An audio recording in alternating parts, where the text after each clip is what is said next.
A paz de Deus, estamos aqui hoje para mais um dia de leitura. Senhor Deus e Pai, esteja conosco nesta leitura, Senhor, que a Tua palavra, Pai, entre em nossas mentes e entre em nossos corações, Senhor, nos direcionando cada vez mais para perto de Ti, em nome de Jesus.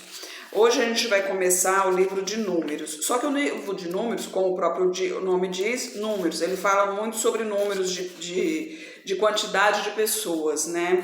Por exemplo, no capítulo 1, ele faz, a primeira coisa que faz aqui é o censo de pessoas, de quantas pessoas, quantos homens de certas idades existiam nos exércitos e tal, para eles terem uma noção de quantidade de pessoas e principalmente ter uma noção de exército, né? Por isso que foi feito o censo.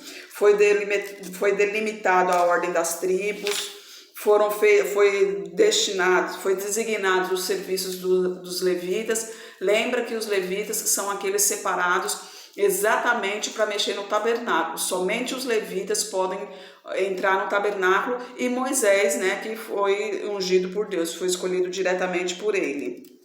Então tem os serviços dos levitas, tem a separação dos contaminados, o que deve ser feito quando a pessoa se contamina, por exemplo, ao tocar um corpo morto, ela está contaminada, e como ela deve fazer para se purificar. Tem o voto do narizeu, que é a consagração por um tempo determinado a Deus, né? Que aí você não pode, um homem ou uma mulher, se estiver separado, fazendo o voto do narizeu para separar ao Senhor. De vinho, de bebida forte se apartará, vinagre de vinho, nem vinagre de bebida forte não beberá, nem beberá algumas bebidas feitas de uvas, nem uvas frescas, nem passas comerás. Então tem todo o ensinamento de como deve ser feito o voto do narizeu. Tem as ofertas dos príncipes, que assim que eles instalaram o tabernáculo, os primeiros a ofertar foram os príncipes, que foram os líderes das tribos. Lembrando que essas tribos vieram dos filhos de Jacó, né? 12 filhos de Jacó, são 12 tribos. Vamos ver, no capítulo 8, as lamparinas do candeeiro, como deve ser acesa, que maneira que deve ser acesa, que maneira que deve ser apagada. A celebração da Páscoa no capítulo 9, aqui está dizendo que como deve ser a participação, como deve ser a Páscoa, em que tempo que deve ser e principalmente quem pode participar. As pessoas que estão impuras, como por exemplo tocou num homem morto, elas não poderão participar da Páscoa. Então os impuros não podem participar da Páscoa naquele momento, mas não pode deixar de servir a Páscoa ao Senhor. Então tem um momento determinado para eles. Como também tem determinado que se eles tiverem em dia, tiver tudo certinho, puderem participar da Páscoa e não participarem simplesmente por livre e espontânea vontade, eles serão separados do povo, né? No capítulo 10, 2 trombetas de prata, Deus diz a Moisés para fazer as 2 trombetas. Hoje se usa muito sirene, né? Mas naquela época não tinha essa tecnologia. Então se usava as trombetas de prata. E cada toque significava alguma coisa. Agora vamos começar no capítulo 11, que é a murmuração dos israelitas. Lembrando aqui no capítulo 10, eles já partiram do Monte Sinai. A gente estava lendo antes Levítico, por exemplo, e Êxodo, Levítico. Ali foi, quando falou que eles saíram do deserto, passou um resumo, bem resumidinho mesmo de como seria. Mas a partir de agora a gente vai ver detalhado cada época como aconteceu enquanto estava no deserto. E aqui eles estão falando da primeira partida no deserto, que eles atravessaram o Mar Vermelho, acamparam ali no Monte Sinai e agora eles estão saindo do Monte Sinai. E para sair também tem todo um ritual. Primeiro os levitas, depois a primeira tribo, a segunda tribo, tudo exatamente, e em cada tribo tem uma bandeira também, então tem que ser tudo exatamente como Deus ordenou. E aí no capítulo 11, a murmuração dos israelitas. E aconteceu que queixou o povo, falando o que era mal aos ouvidos do Senhor. O que ouviu o Senhor, a sua ira se acendeu, e o fogo do Senhor ardeu entre eles e consumiu os que estavam na última parte do arraial. Então o povo clamou a Moisés, e Moisés orou ao Senhor, e o fogo se apagou. Pelo que chamou aquele lugar Taberá, porquanto o fogo do Senhor se acendera entre eles. E os estranhos que estavam no meio deles vieram a ter grande desejo, pelo que os filhos de Israel tornaram a chorar e disseram: quem nos dará carne a comer? Lembramo-nos dos peixes que no Egito comíamos de graça, e os pepinos, os melões dos porros, das cebolas e dos alhos. Mas agora a nossa alma se seca. Coisa nenhuma há senão este maná diante dos nossos olhos. E era o maná como semente de coentro, e a sua cor como a cor de bidélio. Espalhava-se o povo e o colhia, e em moinhos o moía, ou num grau o pisava, em panelas o cozia e dele fazia bolos, e o seu sabor era como o sabor de azeite fresco. E quando o orvalho descia de noite sobre o arraial, o maná descia sobre ele. Então Moisés ouviu chorar o povo pelas suas famílias, cada qual à sua porta da tenda. E a ira do Senhor grandemente se acendeu e pareceu mal aos olhos de Moisés. E disse Moisés ao Senhor: Por que fizeste mal ao teu povo e por que não achei graça aos teus olhos, visto que puseste sobre mim o cargo de todo este povo? Concebi eu porventura todo este povo? Dei-o eu à luz para que me dissesses: leva-o ao teu colo, como a ama leva a criança que mama, a terra que a juraste a seus pais? De onde teria eu carne para dar a todo este povo? Porquanto contra mim choram, dizendo: dá-nos carne a comer. Eu só não posso levar a todo este povo, porque muito pesado é para mim.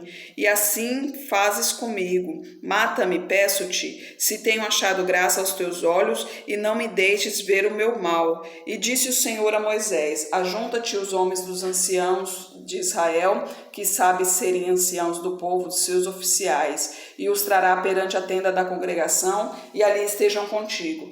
Aqui o pessoal começou a reclamar para Moisés, porque o povo estava cansado de comer o maná. Imagine só, Deus dava maná todo santo dia, Deus dava o maná para as pessoas. No deserto, imagine, alimento caindo do céu, não tinha árvore, não tinha nada, deserto, não tem água, não tem árvore. E mesmo assim o povo começou a reclamar pela falta de carne e começou a reclamar com Moisés. E Moisés, obviamente, ficou irado com isso, que imaginam, quem é Moisés para dar carne para esse povo todo? Então ele indagou a Deus o porquê disso. Então aqui Deus já começou a dar os ensinamentos a ele, dar uma direção a ele. Aí no capítulo 17, então eu descerei e ali farei contigo e tirarei do espírito que está sobre ti e o porei sobre eles, e contigo levarão a carga do povo, para que tu não a leves sozinho. E dirás ao povo: santificai-vos para amanhã e comereis carne, porquanto chorastes aos ouvidos do Senhor, dizendo: quem nos dará carne a comer? Pois íamos bem no Egito, por isso o Senhor vos dará carne e comereis. Não comereis 1 dia, nem 2 dias, nem 5 dias, nem 10 dias, nem 20 dias, mas 1 mês inteiro, até vos sair pelas narinas, até que vos enfastieis dela, porquanto rejeitastes ao Senhor, que está no meio de vós, e choraste diante dele, dizendo: por que saímos do Egito? E disse Moisés: 600.000 homens de pé é este povo, no meio do qual estou, e tu tens dito: dar-lhes-ei carne e comerão 1 mês inteiro.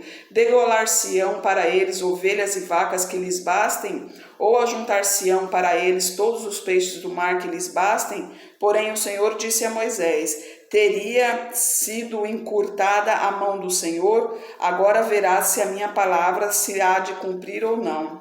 E saiu Moisés e falou as palavras do Senhor ao povo. Ajuntou 70 homens dos anciãos do povo e o pôs ao redor da tenda. Então o Senhor desceu na nuvem e lhe falou, e tirando o espírito que estava sobre ele, pôs sobre aqueles 70 anciãos. E que aconteceu que, quando o Espírito repousou sobre eles, profetizaram, mas depois nunca mais. Porém, no arraial ficaram 2 homens. O nome de um era Eldade e o de outro era Medade. E repousou sobre eles o Espírito, porquanto estavam entre os inscritos, ainda que não saíram à tenda, e profetizaram no arraial. Então correu um moço e anunciou a Moisés e disse: Eudade e Medade profetizam no arraial. E Josué, filho de Num, servidor de Moisés, um dos seus jovens escolhidos, respondeu e disse: Moisés, meu senhor, proíbe-lhe.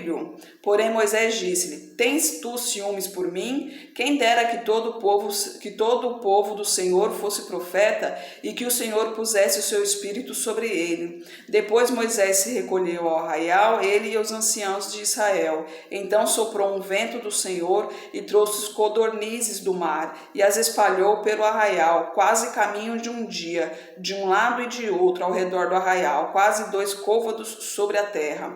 Então o povo se levantou todo aquele dia e toda aquela noite e todo o dia seguinte e colheram as codornizes, o que menos tinha colhera 10 homeres. Eles as estenderam para si ao redor do arraial. Quando a carne estava entre os seus dentes, antes que fosse mastigada, se acendeu a ira do Senhor contra o povo e feriu o Senhor o povo com uma praga muito grande. Por isso o nome daquele lugar se chamou Quibrote Ataavá, porquanto ali enterraram o povo que teve o desejo. De Queribote Ataavá caminhou o povo para Azerote e pararam em Azerote. Aqui eles reclamaram tanto que Deus deu a eles as codornizes, né? Mas também o povo que acabou reclamando demais, também a ira de Deus se acendeu contra eles, né? Então o castigo de Miriam no capítulo 12. E falaram Miriam e Arão contra Moisés. Miriam é irmã de Moisés, viu? Miriam é a irmã de Moisés que levou, lembra que a gente já leu sobre isso. Moisés foi deixado num cesto no rio, porque o faraó estava mandando matar todos os meninos, né? Então a mãe deixou ele no rio e a menina, que era a irmã dele, a Miriam, seguiu para ver onde o menino ia. E quando a egípcia pegou o menino, ela se ofereceu para buscar uma hebreia para amamentar a criança, que no caso pegou a própria mãe de Moisés. Então, no capítulo 12, e falaram Miriam e Arão contra Moisés, por causa da mulher cusita, com quem casara, porquanto tinha casado com uma mulher cusita. E disseram, porventura falou o Senhor somente por Moisés, não falou também por nós? E o Senhor o ouviu. E era o homem Moisés muito manso, mais do que todos os que havia na terra. E logo o Senhor disse a Moisés, a Arão e a Miriam, vós 3 saí à tenda da congregação. E saíram eles 3. Então o Senhor desceu na coluna de nuvem e se pôs à porta da tenda. Depois chamou a Arão e a Miriam, e ambos saíram, e disse, ouve agora as minhas palavras. Se entre vós houver profeta, eu sou o Senhor em visão. A ele me farei conhecer, ou em sonhos falarei com ele. Não é assim com meu servo Moisés, que é fiel em toda a minha casa. Boca a boca falo com ele, claramente e não por enigmas. Aqui Miriam e Arão estavam indagando se Deus estava falando realmente com Moisés e por que só com Moisés. Então Deus deu a resposta aqui, não, Moisés é o meu filho fiel, com ele eu falo cara a cara, mas qualquer outro que eu quiser que profetize em meu nome, eu falo com ele através de sonhos e através de sinais. Continuando aqui, ele falando de Moisés no versículo 8. Boca a boca falo com ele, claramente e não por enigmas, pois ele vê a semelhança do Senhor. Por que, pois, não tivestes temor de falar contra o meu servo, contra Moisés? Assim a ira do Senhor contra eles se acendeu e retirou-se, e a nuvem se retirou de sobre a tenda, e eis que Miriam ficou leprosa, como a neve. Olhou Arão para Miriam e viu que estava leprosa. Por isso Arão disse a Moisés, ai, Senhor meu, não ponha sobre nós este pecado, pois agimos loucamente e temos pecado. Ora, não seja ela como um morto, que saindo do ventre de sua mãe, a metade da sua carne já esteja consumida. Clamou, pois, Moisés ao Senhor, dizendo, ó Deus, rogo-te que a cures. E disse o Senhor a Moisés, se seu pai cuspir em seu rosto, não seria envergonhado 7 dias? Esteja fechada 7 dias fora do arraial e depois a recolham. Assim, Miriam esteve fechada fora do arraial 7 dias, e o povo não partiu até que recolheram a Miriam. Porém, depois o povo partiu de Azerote e acampou-se no deserto de Parã. Aí, ó, Miriam falou mal contra Moisés e Deus a castigou, deixando-a leprosa. Mas como Moisés, um homem manso de coração, ele intercedeu por Miriam e Deus permitiu que ela ficasse leprosa somente por 7 dias. Mas depois do sétimo dia, ela se curou, voltou para o arraial. Então eles levantaram o acampamento e já foram para Parã. No capítulo 13, os 12 espias. E falou o Senhor a Moisés, dizendo: envia homens que espiem a terra de Canaã, que eu hei de dar aos filhos de Israel. De cada tribo de seus pais enviareis um homem, sendo cada um príncipe entre eles. E enviou-os Moisés no deserto de Parã, segundo a ordem do Senhor. Todos aqueles homens eram cabeças dos filhos de Israel.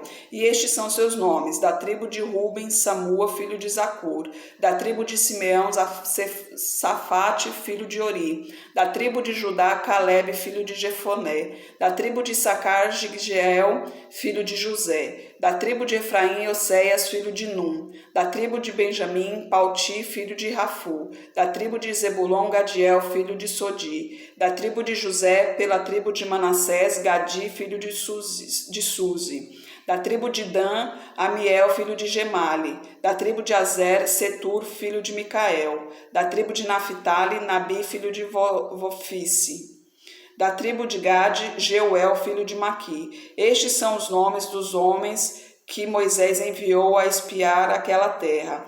E a Oséias, filho de Num, Moisés chamou Josué. Enviou-os, pois, Moisés a espiar a terra de Canaã e disse-lhes: subi por aqui para o lado do sul e subi a montanha, e vede a terra e o povo que nela habita, se é forte ou fraco, se é pouco ou muito, e como é a terra em que habita, se boa ou má, e quais são as cidades em que eles habitam, se em arraiais ou em fortalezas. Também como é a terra, se é fértil ou estéril, se nela há árvores ou não. Esforçai-vos e tomai do fruto da terra. E eram aqueles dias os dias das primícias das uvas. Assim subiram e espiaram a terra desde o deserto de Zim até Reobe, a entrada de Ramate. E subiram para o lado sul e vieram até Hebrom. E estavam ali Aimã, Sesai e Tamai, filhos de Anak. E Hebrom foi edificado 7 anos antes de Zoan, no Egito. Anak eram os gigantes, né? Porque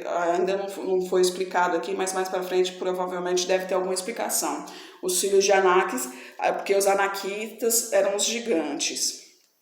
Depois foram até o vale de Escol e dali cortaram um ramo de vide com um cacho de uvas, o qual trouxeram 2 homens sobre uma vara, como também romãs e figos. Para vocês terem uma ideia, que era a terra de gigantes, que o cacho de uva precisou de 2 homens para carregar.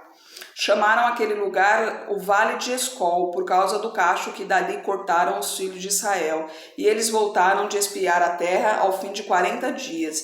E caminharam e voltaram a Moisés, Arão e a toda a congregação dos filhos de Israel no deserto de Parã, em Cádiz. E deram-lhes notícias a eles e toda a congregação, e mostraram-lhes o fruto da terra, e contaram-lhe e disseram: fomos à terra que nos enviaste, e verdadeiramente mana leite e mel, e este é o seu fruto. O povo, porém, que habita nesta terra é poderoso, as cidades fortificadas e muito grandes. E também ali vimos os filhos de Anak. Os amalequitas habitam na terra do sul, os heteus, os jebuseus, os amorreus habitam na montanha, os cananeus habitam junto do mar e pela margem do Jordão. Então Calebe fez calar o povo perante Moisés e disse: certamente subiremos e possuiremos em herança, porque seguramente prevaleceremos contra eles. Enquanto Josué e Calebe estavam vendo a parte boa, que realmente estavam acreditando na posse, na promessa de Deus, na terra que mana leite e mel, eles viram a parte positiva, tendo fé de que o resto Deus alcançaria para eles. Enquanto os 2 estavam na fé, os outros 10 não. Os outros 10 estavam vendo a parte pior, que eram terras fortificadas, que eram gigantes. Então, aqui Calebe ficou com raiva e acabou fazendo o povo se calar, né? aqui no 30. Então Caleb fez calar o povo perante Moisés e disse: certamente subiremos e a possuiremos em herança, porque seguramente prevaleceremos contra ela. Porém os homens que com eles subiram disseram: não poderemos subir contra aquele povo, porque é forte demais do que nós. E difamaram a terra que tinham espiado, dizendo aos filhos de Israel: a terra pela qual passamos a espiá-la é terra que consome os seus moradores, e todo o povo que vimos nela são homens de grande estatura. Também vimos ali gigantes, filhos de Anak, descendentes dos gigantes, e éramos aos nossos olhos como gafanhotos, assim também éramos os seus olhos. Amanhã a gente vai continuar no 14, que é a rebelião do povo, que o povo vai se revoltar quando ouve essas notícias aí. Eu vou deixar a sua imaginação fluir um pouquinho, imaginando como que vai ser a reação do povo mediante esta notícia, sendo que 2 disseram que realmente é uma terra maravilhosa, que mana leite e mel, inclusive trouxeram o cacho de uva em 2 homens, para poder provar realmente que é uma boa terra. Mas os outros 10 viram a parte negativa, né? E principalmente falaram sobre essa parte negativa, que eram os gigantes, eram muitos moradores, terras fortificadas e assim por diante. Então o povo acaba se rebelando porque acaba dando ouvidos a esses 10 que falaram, né? Mas amanhã a gente continua nessa leitura. Isso serve pra gente ter uma noção em relação a ponto de vista. Você é do tipo que vê o copo meio cheio ou meio vazio, né? A gente que serve Cristo, a gente tem que sempre ver o meio cheio, porque ele está meio cheio, mas Jesus Cristo completa o resto. Ele nunca está meio vazio. Senhor Deus e Pai, obrigada por Tua palavra, Senhor, obrigada pelos Teus ensinamentos, Pai. Derrama a Tua unção, Senhor, nessa pessoa que está comigo agora, Pai. Ela necessita de Ti, Senhor, ela necessita de Tua direção, Pai. Que caia por terra toda obra inimiga, toda seta maligna direcionada a ela, em nome de Jesus, Senhor. Obrigada, que Jesus esteja em seu coração e que Deus abençoe.